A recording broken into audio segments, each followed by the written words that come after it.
In this video, I'm going to be sitting down with Daniel, who went from doing time in prison to then becoming a dad that runs an Airbnb business that brings in about $16,500 and profits him average $7,500 per month. And I want to be clear, Daniel worked construction jobs, ran his own business, tried Section 8, and hit rock bottom more than once before any of this worked. He is going to share what he tried before and why it didn't work as well, and the lessons that he learned to get where he's at today. All right, Dan, I want to appreciate you coming on today and shedding some light on your journey, your Airbnb portfolio. Before we kind of jump into it, talk us a little bit on who you are, where you're at today, and just a little bit of a recap for those that are watching.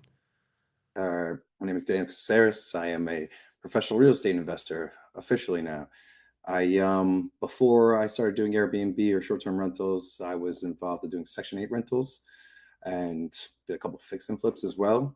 But I wanted to get out of doing any type of sales and running things as much. I wanted to get something where I could learn how to run it on the back ends, do everything, then set up the people that can work the systems. So when I was at Section 8, that scaling and that systems wasn't really like I bought into a program and I learned a lot because I really dive into stuff I'm trying to, but there wasn't the scalability and the system wasn't really there. The system really wasn't. It was more like me running an entire business, going off, doing sales, doing back end stuff, doing marketing, do everything. And what really caught my eye when I came across the Arbitrage Empire was what I was being pitched on was systems. And that was the most exciting thing. That was the most real thing. Nobody was pitching me. No one was talking to me about a lifestyle. No one was trying to sell me a dream because I wasn't interested. And that really, really caught me. And then once I spoke with you guys, I felt really good. I felt like it was genuine. And I signed up with you. It has only been better than expected. I learned these systems really, really well. I'm confident in teaching them to other people now. And that's because of what you guys taught me and because of the constant onboarding from, the weekly calls that you guys have and the Q&A with that. I don't think that I've ever come to you guys with a question and you didn't have the answer for me. And that right there, like this thing's running itself now. Yeah, that's awesome. And I appreciate all that. I think it's so cool. And we've talked about this before. Like, obviously, you came from Section 8 investing, and like, it's not that like doesn't work, right? You obviously seen results and you've learned a ton from it, clearly. But I think it's so cool to see that like these different business models, these different vehicles in real estate provide different level of returns, and you can kind of makeshift different systems and work less or work more. So I guess walk me through like comparison. You touched on it briefly, but the experience that you had with Section 8 and now kind of the, in-depth experience you have as an Airbnb operator, what would you see like the biggest differences are from the two business models and kind of got you to be like, oh, wow, you know what, this may be a really good opportunity to diversify your skill set and kind of pick up another, I almost want to call it its own company, its own in real estate. Okay, so the biggest difference is cash flow. Um, and not just cash flow, the difference that we can make as operators in the market. So Section 8 and just doing typical rental stuff, there's not much that I can learn to have over somebody else. There's not much that I can create myself as being an investor rather than just getting a better deal and I have a lower overhead. That's really about it. Yeah. Otherwise, like, you can only cap yourself out. Everything as far as scaling would become getting other investors money to like scale from that. But as far as from doing short term, doing Airbnb like that, the cash flow is dramatically better, different. And because there's your operators, you're operating with, some professionals, but generally speaking, more than half of them are just regular day people who have no idea what they're doing. They just threw up a property on here. So when we run these systems, we're in the 90 percentile. So Yeah. that's the difference. Like that, I come into it whenever I'm opening up a new place. I don't think about the if this is going to work. I think about I'm going to crush everybody else because I have a proven system that I've been running and it Yeah. has put me in the 90 percentile. So it's confidence in there. I don't have the competition isn't competition, Hmm. versus Section 8, you're only so many things you can provide as a landlord. There's only so many things you can do. And it's not as it's not as diverse. Like it's just plain and simple. And as far as short term, like there's so many different things I can attack. I can attack like, my 1 bedroom, 2 bedroom, 3 bedrooms. If I'm going to be in the main city or I'm be in the outskirts of it, there's so much more strategy involved that brings us over the top of them. And that like guarantees the cash flow. Yeah. I think that's a good point too. Like, and I know, Andrew's talked a lot with you on this and I mean, just crushed as part of the business of like really seeing the 90th percentile, 75th percentile, and 50th percentile of these markets and saying, okay, hey, well, I know if, or meaning you go into these markets and land these deals, you know, if you solidify these systems, the pricing, which is clearly the backbone of the business, you know, you're just going to outwork all the competition, even if there's a ton of Airbnb listings active, right? Because a lot of people don't have those systems involved. So, we've talked a lot about this before too, and I speak a lot about this on my content and with other clients. It's like these big systems play such a massive role of like becoming an operator and then becoming like a really good host. So what systems, I mean, pricing, we could talk a little about on like, I think a lot of people know that's a massive part of this industry, but walk me through like some systems that we've helped you with and stuff that you've really sharpened up that allowed you to really scale to where you are today, which we'll get into more detail on numbers and where you're at your portfolio. But talk to me like what systems, softwares that has really helped you kind of take this thing to where you want it to be today. Well, I mean, Turno alone, that right there, I don't even check it honestly. I probably should check it a little bit more, but it's on auto. Like my cleaners are all set up. I don't even get I text them with other stuff. My cleaners are also handymen and we're doing other things as well. But otherwise Turno makes it so easy. The I don't have to think about anything with the guests. Then Hospitable sends all the different messages, and you guys have showed me like a benchmark of a bunch of different things, and then I've added a few things where I'm Mhm. like, okay, I really don't have to communicate with them that much at all, unless there's an issue. And there's only issue with the broke people. That's the funny thing Yeah. about this. Anyway, but it's always the broke people that have the problems. You gave them a bare minimum, like you have a short stay stuck in there. You just gave them to them for break even, and those are people who have Yep. problems. Yep. But those systems, obviously Price Labs, that software, rechecking that, I only have to check it 5 minutes a day. If that, sometimes I don't check it, depending if my calendar is all the way full. But I usually check out like a month in advance out and make sure everything's right like that. And that's everything's booked. I think the lowest month we had was like an 84 percentile like occupancy. That's And incredible. like I talked to you before this, and one of the first property I bought for Section 8 that was ideal like that, it sat on the market for 5.5 months. And I Wow. had it, yeah. So that was just me paying with overhead with no income coming for that whatsoever. That place for me right now generates an average of $3,800 revenue a month now. Mm, So it's if I had that book the whole time at the peak Section 8, I would have profited $700. And I'm mm. profiting between $1,500 and $2,500 a month on that same property now. Wow. Like as an Airbnb? Yeah, Wow. that place has been doing the best. The one that didn't have any, that has, I think, is at 98%. I think we've missed like 18 days in 6 months or something. Yeah, it's crazy.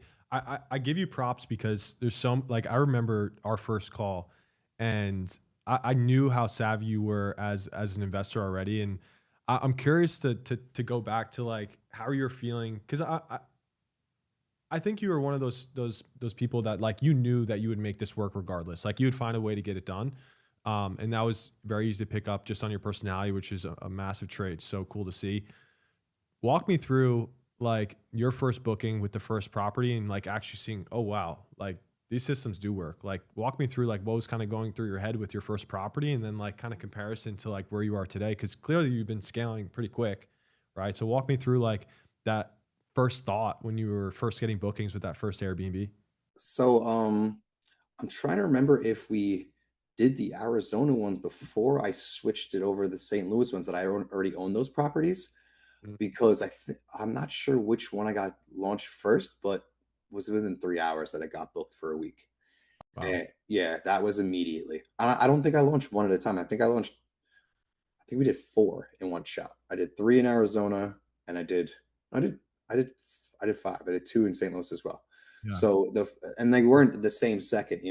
But I think it was the St. Louis one that I did first, and I was out there in St. Louis and finished it up, cleaned it, and everything like that. And I left, and like before I got in the airport, I was still there. Like before I got to the airport, it got booked, and I was just like, I was like, I mean, the logic behind it. Once you learn the system, I didn't expect for anybody to do this for me. That was one thing.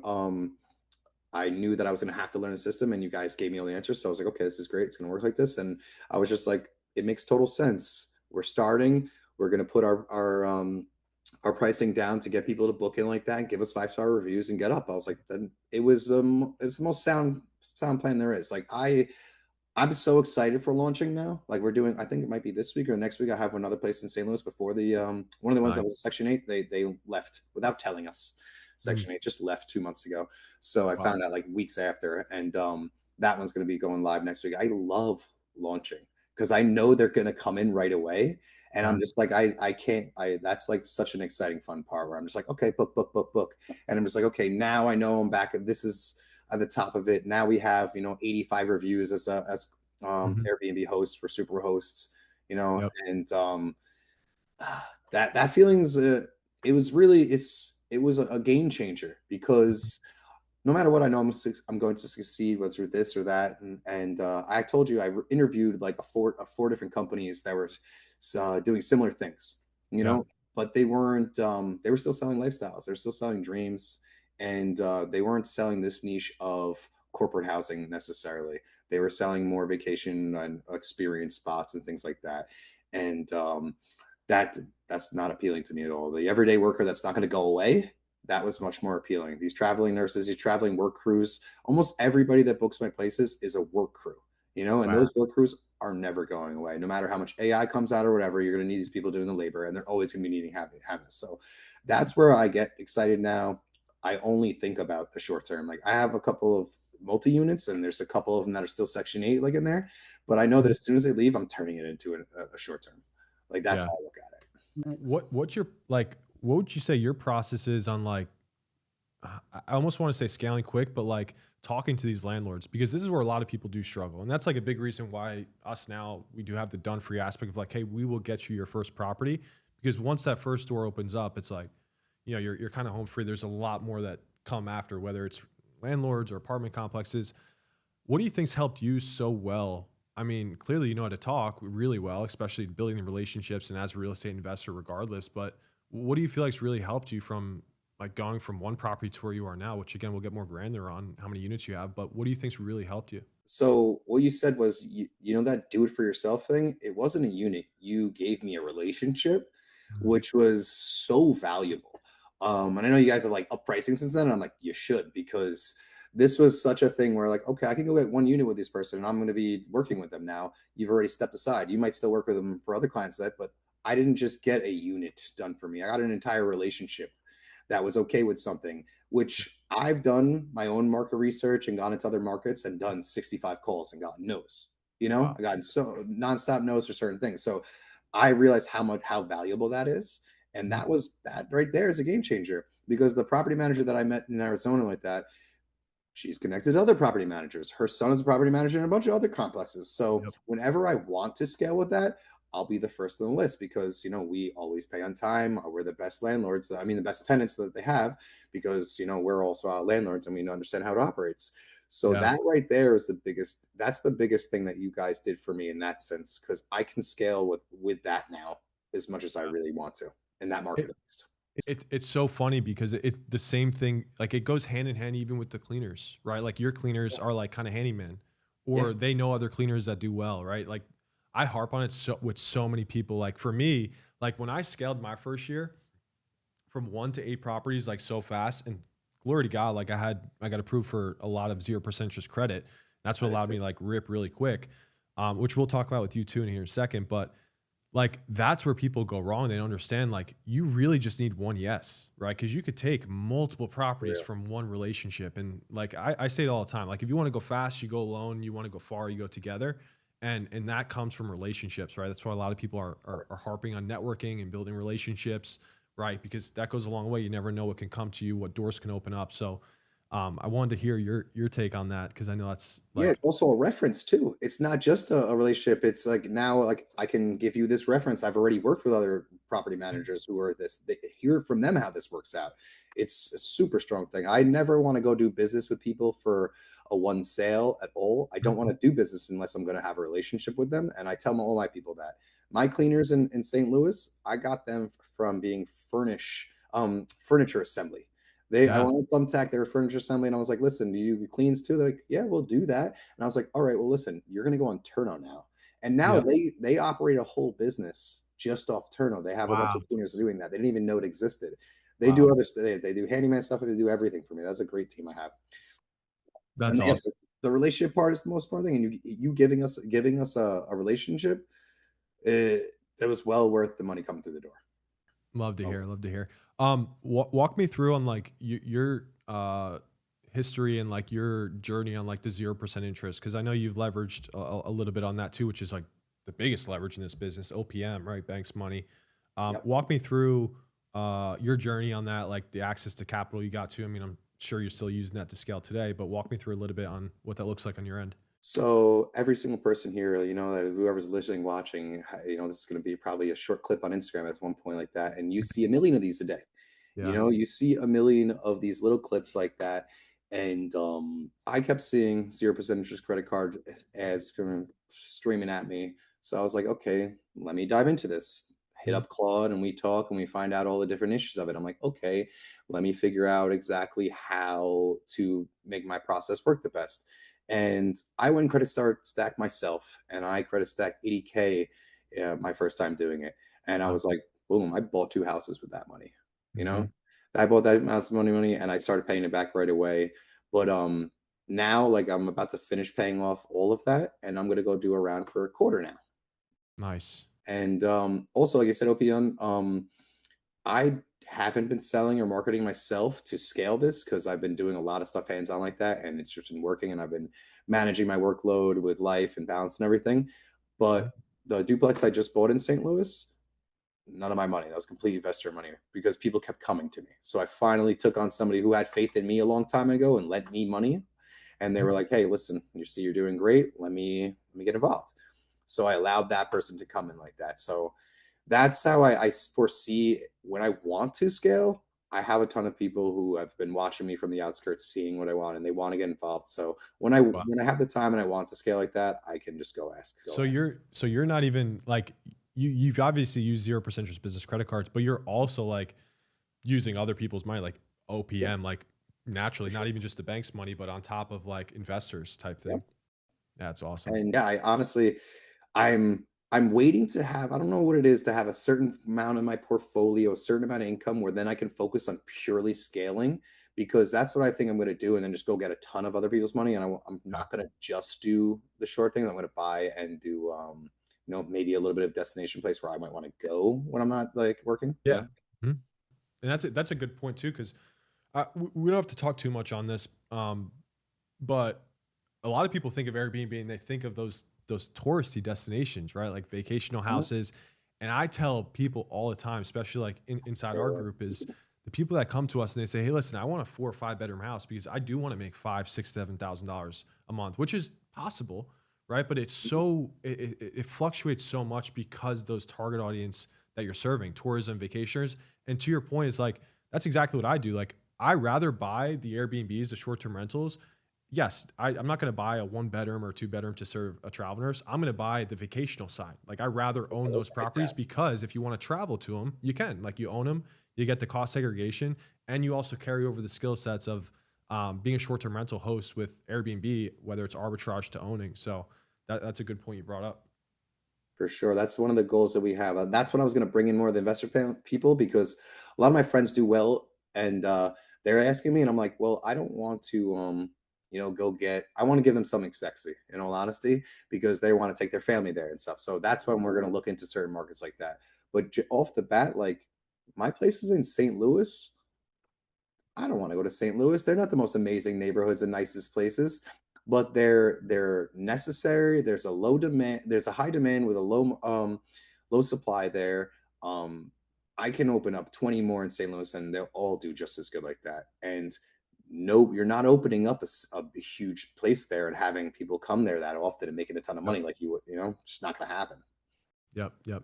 Walk me through as we kind of wrap this up here in a little bit, but walk me through, and I'd like for you to pull your screen up here in a second, but walk me through a little bit on where you're at with your portfolio, how many units you have, more so on the arbitrage side of things, and you could tie into like also the properties you own, but walk me through a little bit like where you're at today. Okay, so arbitrage, we have 4 units all in the Arizona market, three single bedrooms and then one two-bedroom. Then in St. Louis market, I have three listings, all two three-bedrooms and one two-bedroom. And then I still have seven other doors that are It's not all Section 8. Half of them are Section 8, and others just regular renters, as well as like disaster relief insurance like that. So our portfolio is at 14 doors right now, Nice. and it's pays everything. It pays all of our bills. I'm not necessarily saving right now, but we still have capital to invest like that. But that's why after this next this duplex and the next one going up like that, after Mhm. that next scale, then it'll be more than just it'll be our lifestyle as well. Then Yeah. it'll just be adding on to it. And you know what you're doing. Like you're literally using these, like I talk about all the time, you're literally using these vehicles in real estate to accomplish specific goals. And then you're Yeah, taking that money and for sure. you're moving it into different sectors of real estate to continue compiling and reaching bigger goals, like you said, to buy properties, do all these different things. That's the best thing to do in real estate. Like so many people try and do the one shoe fits all type of thing. They try and use one vehicle that's going to accomplish and check all those boxes off their goal list when that's not the case, right?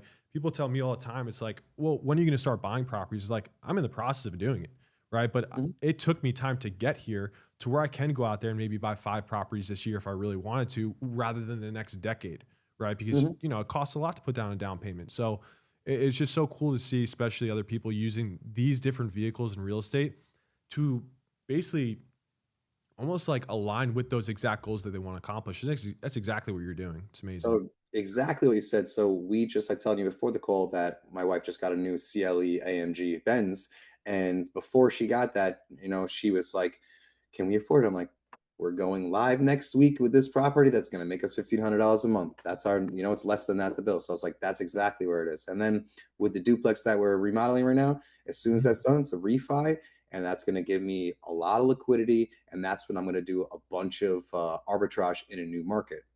Nice. Pull up your screen for me. I really just want to show like your dashboard where maybe like your best month or something. March was our best thing. We had this is when we put two more units on, one more in Arizona and one more in St. Louis, and we hit 21 on that. Wow. This is 6 months. So we got 11.8, 16.3, Mhm. 21.5, 16.5, 14.6, 18.4, which is last month. And in all honesty, this was a month where I was like feeling like it wasn't going to do great, and then it just picked up at the end with Yep. St. Louis, and it did really well. And then we're already here, and we got 2 more weeks and I got a couple of openings, so I'll show you the calendar. Nice. There's some So open. overall, it's been very consistent. Like obviously, you're gonna have some months in the season where you're gonna Yeah. have a little bit more demand, but um, pretty consistent that you've seen the past 6 months, huh? So us having two markets is the most amazing thing. I didn't even realize how. Like if you go to AirDNA and you look at the occupancy and you look at the revenue rates, you'll see that St. Louis is like the exact opposite of Tempe. It just, God, it worked out that way, and it happened to be over in that market because as soon as like we're only making a couple $100 in the slow season in Tempe, then I started crushing it in St. Louis. So I was like, wow, this is great. So Yeah. I'm so happy about that part. Having that diversity like that, like it was a little worrisome. I'm like, oh shit, like I made break even on two apartments. I was like, but then I made 5K on two units over in St. Louis. I Wow. was like, it's like this works. Yeah, it's awesome. The last two things that I have for you, and let me know your thoughts. Um, what are your plans? I know you touched on it briefly on like scaling, like once finish up this multifamily and then get that out, and then go after more arbitrage units in another market. Walk me through like your goals over the next 6, even 12 months with arbitrage specifically.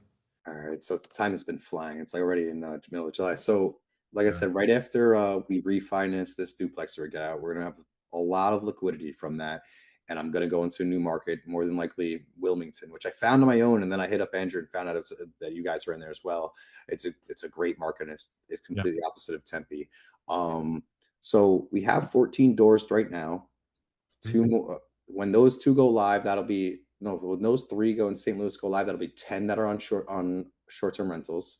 And Nice. then our goal is to hit 20 this year. So as soon as that liquidity comes in, I want to start four in another market and then do another two arbitrage actually in St. Louis, which I found has great opportunity over there for arbitrage. Yeah. When you're looking, Wilmington's a good market, just like you said, because it has that you can offset the seasons, right? From Arizona Yeah. and Wilmington. Look into Raleigh. You got a ton of properties there. Raleigh's a good market. And then also Durham. Durham's a little bit hard to land deals there because it's a smaller market, but you have like Raleigh, Durham, you got like the massive airport there. That's what I do. So Airport, yeah. my market in PA is opposite of my market in North Carolina. So that's where really like you could really start playing around with pricing. And Mhm. really cool tip too is like what you can do is like the more properties you start stacking to the portfolio, and I'm sure you're aware of this already, but this has helped me a ton, is keeping the business model strain low, right? And what I mean by that is like the more properties you have, well, you have more people coming in your property and just it can cause a little bit more strain on the property. And what I do is I actually put a couple properties on longer term stays. So Mhm. I'll put about 15% of my portfolio on monthly stays only. This way, if less people coming in, there's less going on, and that's helped me a ton. But to your point, like having those properties in different markets, like once you do get to a point of where you're at, of course, like you don't want to jump to it too quick and spread yourself too thin. But having that offset in those markets, super good idea. For Um, sure. So just not on that. Once we hit 10, once the St. Louis one's there, then I'm actually gonna be talking to you guys about hiring you to be doing the pricing for me on that so I don't have to do it. And I'm gonna hire a VA and I'm not sure. gonna do any of the day-to-day. My wife does a lot. She does all of Tempe, Yeah. so once we hit that, I'm gonna hire a VA to help her with that. And I'm only gonna focus on scaling. I'm not gonna Yeah. do any of the day-to-day stuff anymore The like that. the revenue generating tasks of the company. Like the sooner you can get to that, which you pretty much already are, um, that's when it just completely changes. So it's a good point. Um, last thing I got for you, bro. Walk me through, or I guess some insight, because you always got some good advice, and your story's amazing, dude. I say it all the time. If or for someone that's watching this, that's like on the fence. I wouldn't even say on the fence about arbitrage and Airbnb, but we can combine both. People that are on the fence listening to this, what's the one piece of advice that you would tell them, whether they're fearful, they're scared, they're not sure this is going to work? Like, what's a few sentence advice that you would give them to maybe help them put one step in front of the other? I mean, that one question is, it's universal for anything. If you're scared to try something, you got to look at it like if you don't, you're in the same position that you're going to be. If you don't make that step, you don't take faith in yourself, you don't, subscribe fully and go all in on something, you're going to be in the same position. And the Yeah. only thing that can happen by you trying and stepping all in on something is that you can propel forward or that you can learn how not to do something else. Like it's only a learning experience like that. Like I don't look at myself and say, hey, when I went and try to go all in Section 8 that I failed. No, I still have a few Section 8 properties and I learned a shit ton about the business. So now I have when I'm going and speaking to landlords about arbitrage, like I know the ins and outs of it. So I can relate to them very well. Yeah. So I would say that if someone's like on the fence about it, um, you guys gave a guarantee. I mean, I don't even know what kind of how you're going to be on the fence. Like if you don't work the system, Yeah. then it's on you. But I look at it like this: like if you want, and you have a ton of money, and you can have you guys pay and do it all. Like, great, go ahead and do that. You shouldn't even think about it. They got a proven method. There's no way it's going to not work. But otherwise, you got to be all in on yourself. You got to Yeah. be all in on yourself and risk trying your hardest. Actually, not going through motions because the system is there. There are a ton of operators, and there's a ton of high occupancy, high rate, 90 percentile people like Mm. yourself, like myself now included, that learn the systems, and Yeah. it's a system. It doesn't not work. Like if you learn it, you follow what you're supposed to do, then you also have 4 weekly calls for checking up on it.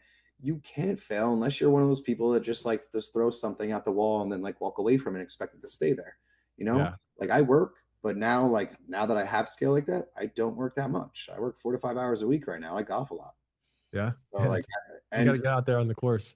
we do. And I don't really like to bring this up. I don't. I'm happy you didn't bring it up. But like the truth is, like you say, people on the fence, like I'm a big fuck up. I fucked up great for my life. I had a lot of successes and I fucked up a lot. I've done years and years in prison before. Mhm. So me coming out and going all in on myself, Yeah. I don't regret it at all. I don't Yeah. look back. I'm proud of the person I am. People around me are proud of how I am, and that is because I went all into myself and I chose to try to challenge myself.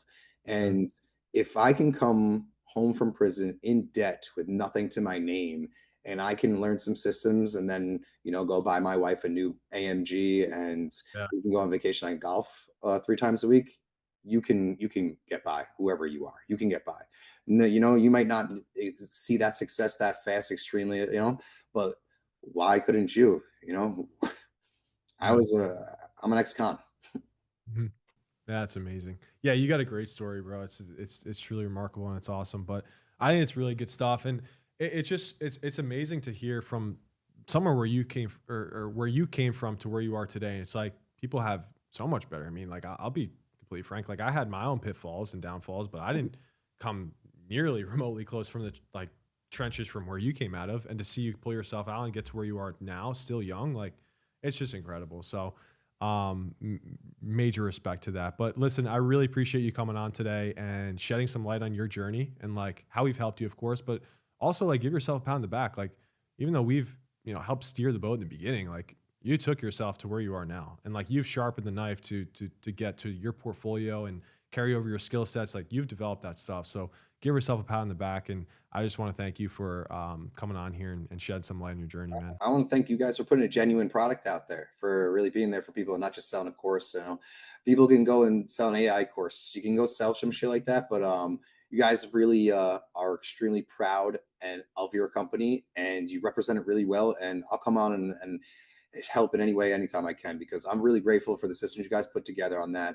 I told you I interviewed 4 different people before I guys talked to you guys, and I was just like, I like these kids, and Yeah. I don't mean to say that like, you guys Yeah. are killing it, you guys are growing men and everything. I was just like, but Yep. these guys really, Yeah. you gotta pay yourself too. That's awesome. You're the man.